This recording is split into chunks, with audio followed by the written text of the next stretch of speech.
Well, Dakota Johnson Live? has got it. She's got it, and she's not blaming the fans. She Yep. perfectly encapsulates the issue with modern filmmaking. People say she can't act. All right, I agree with that, but she's Ooh. not an idiot. All right, she's not a great actress, but she's not a Well, moron, and she understands this, and she comes out and says a lot of what we've been saying for a really long time. And massive props to Madame Web herself, Dakota Johnson, for not blaming the fans. So this is an interview with Bustle, and she spoke a little bit in her questioning. Anyway, she spoke a little bit about Madame Web. So she was asked, "Have the last 2 weeks been weird?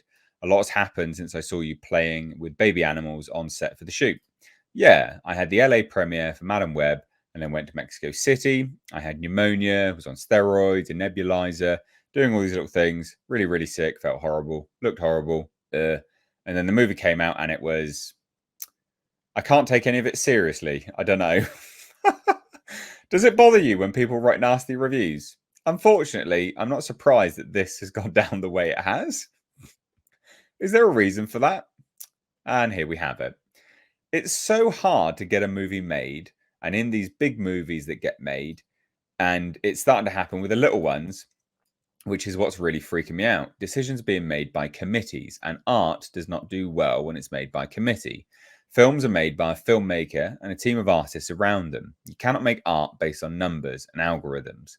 My feeling has been for a long time that audiences are extremely smart. Yes, they are.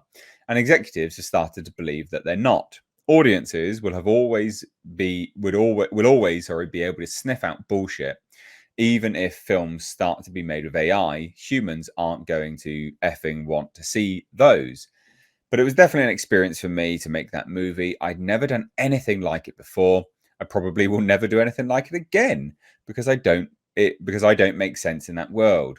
And I know that now, but sometimes in this industry you sign on to something and it's one thing, and then as you're making it, it becomes a completely different thing. And then you're like, wait, what? But it was a real learning experience. And of course, it's not nice to be a part of something that's ripped to shreds, but I can't say that I don't understand. There'll be adjuncts to it.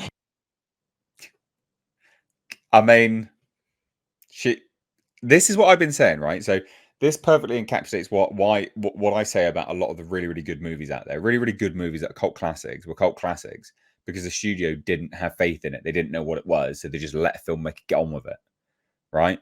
Alien, Predator, all these movies, right? And there's more movies, of course, but these are the films that are iconic. They go down in history, and then subsequently moving forwards, when they start to get their hands in it a little bit too much, and then they just fall apart and it's garbage.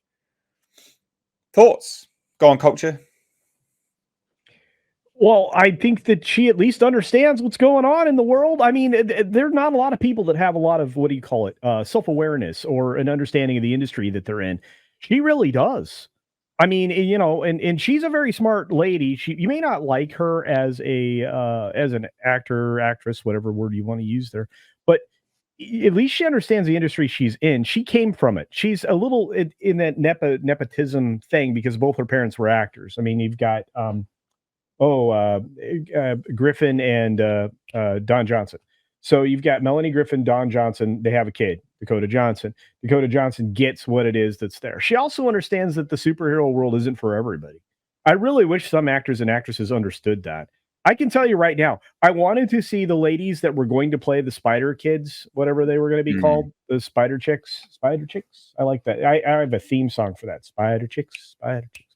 Anyway, I think they would have been. I think they'd have been great, but we only got to see a kind of a mock-up of those costumes, and the only person that really wanted to be there, it sounded like, was Sydney Sweeney. And I think Sydney Sweeney could be a superhero. I mean, she could be Spider-Gwen, right? Yeah. No, she got the look for it, absolutely. But at least, like I said, at least when it comes to Dakota Johnson, she knows what she's in it for. And she kind of calls this thing out for the third time, the film, the way it was made, et cetera, et cetera. And she's like, she felt like this film didn't need to be made after they got to the point of actually shooting it, because she was, what do they call that? A bait and switch. She was given a script that wasn't the script that they were going to shoot or have any of the things in it that she was told. So she was also, I think Tom's right. I hit the nail on the head early on. I think that it's quite possible she was told she was going to be in the broader MCU, and they just never were. So Spider-Man movie. yeah. Well, that's the problem. It really wasn't, and that's the other issue. Making Spider-Man movies without Spider-Man is dumb because nobody wants to see him. We're going to find out with Kraven the Hunter the same thing. Oh, for sure. Yeah. Anyway, those are my thoughts on Dakota. Like I said, she's a very attractive woman. I still appreciate her performance in the 3 50 Shades of Grey films, and I'm sorry Tom doesn't like those movies. They're terrible. Like when those films came out and everyone was like, "Oh no, was it the films or the books? I can't remember." But people were like, "These are amazing," all these bloody women. Yeah, that like, was the books. People said the books were amazing. Yeah, I had the pleasure of listening to the audio book. It wasn't amazing, especially not with a bitch that was. Anyway, sorry, carry on. My point is, it was the books, right? So when the books came out, everyone was like, "These are amazing," blah blah blah. They're so smutty, they're so kinky, all this kind of stuff. It's a lonely housewife's idea of what BDSM real is. It's not even close. No, exactly. So I picked up one of the books and read it, and it was one, not remotely kinky, but then secondly, incredibly terribly written, awfully written. The language, the sentence structure was like being written like a child. But anyway, I digress. Madame Web's comments herself, Dakota Johnson. Thoughts, Tom? Let's go to you first before Andre. Yeah, no, going off of what you were just saying there, it's like, yeah, I mean, I don't think she's the world's greatest actress. I don't know how you make a movie about BDSM boring, but they managed to do it with 50 Shades of Grey. And you needed to see one of the problems. You needed to see the extended as far as cut. I know, see the extended cut, and I don't care. The only thing that was good about it is it got me laid. That was it. Other than that, I can't believe I sat through that garbage. But anyhow, that being said, she was one of the worst parts of the thing. I give her props though here, and this is maybe some of the nepotism talking, that she grew up in the industry, being the daughter of 2 famous people, knowing how the industry works in and out. And it is refreshing to hear somebody say a lot of these things, especially from the other side of the camera, right? Because we're so used to hearing the other stuff. It's like, well, you were just a bigot and a racist and a this and a that phobe, and that's why you don't understand it, or you don't get it. Garbage. Or you just don't like women, or basically calling the audience stupid. And really, a movie like Madame Web makes you feel like they think the audience is stupid, and they always have. They learn sometimes that the audience is a lot smarter than they think they are. In patches, we've had it throughout history, but I think Madame Web is just going to be one of those things, and it's hilarious because she fired her agents clearly over this movie.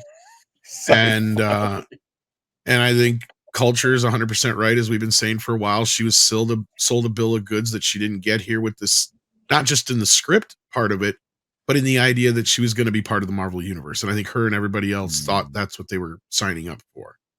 When they come to find out that wasn't the case. So yeah, I'm glad to hear her say these things. I think she's on point with 99% of what she's saying here. Too bad she's not a better actress, but hey, I mean, that's neither here nor there.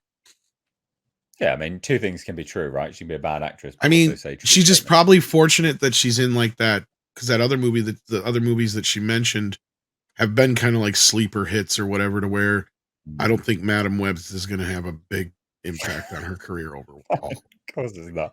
Go on, Andre. What do you think? She's lucky with that, I think. Yeah. No, I agree. She's honest. This is the right thing to say.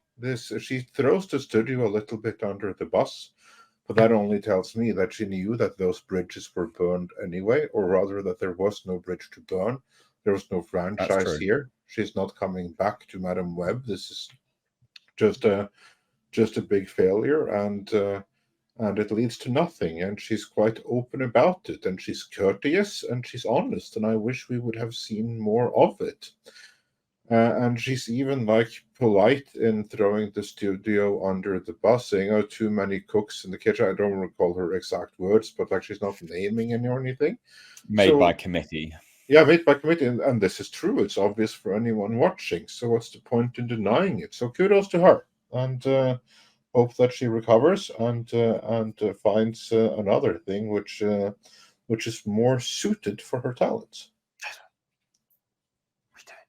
Well, she was good in Cha Cha Real Smooth, and she's been good in a lot of other things. She's not a great actress, I will agree, but better than anything we've gotten recently. I mean, I'm sorry, there's a bunch of actresses that like Zendaya that I'm like, you're just famous for being famous for no reason. Loads of famous actors really aren't all that talented. True. No. Well, Sydney Sweeney's not that talented. She's got 2 great talents. I think she has the full plate of assets. So not sure I agree with Her you. mom was sexier. I said it. Fair enough. Who was her mom? Melanie Griffith. Oh, Oh, Yeah. well, do you She's know got who her her, tits. do you know who her grandmother was? like the chick from Psycho, or No. Tippi Hedren. Yeah. oh, that's a chick from. Oh, sorry, I meant the Birds. I meant the Birds. Yeah, I was gonna say, wait a minute. She'd You be missed it. crazy as a motherfucker Hedron, yeah. Yeah, Yeah. Tippi Hedren. Well, we've got a super chat about this as well. So Horseradish Power super chat $2.54 says, "I've watched Madam Web and love it." Yeah. Oh, cool. No. Catwoman. account- Hey, the I Dragon Ball unapologetically Evolution. loved Morbius for all its batshit badness.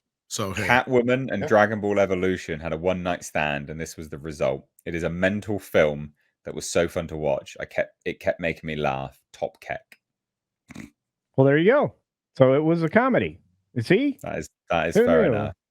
That is absolutely fair they enough. should have marketed it that way. I think we would have all got a good laugh out of it. 'Cause it was Yeah. bad. I Very still don't true. understand. So you just left the most security controlled city after 9/11 and made your way down to Peru back in an hour or something in like that. It was 3 ridiculous. days. I'm like, no. Absolutely absurd. Right, let's move on to absolutely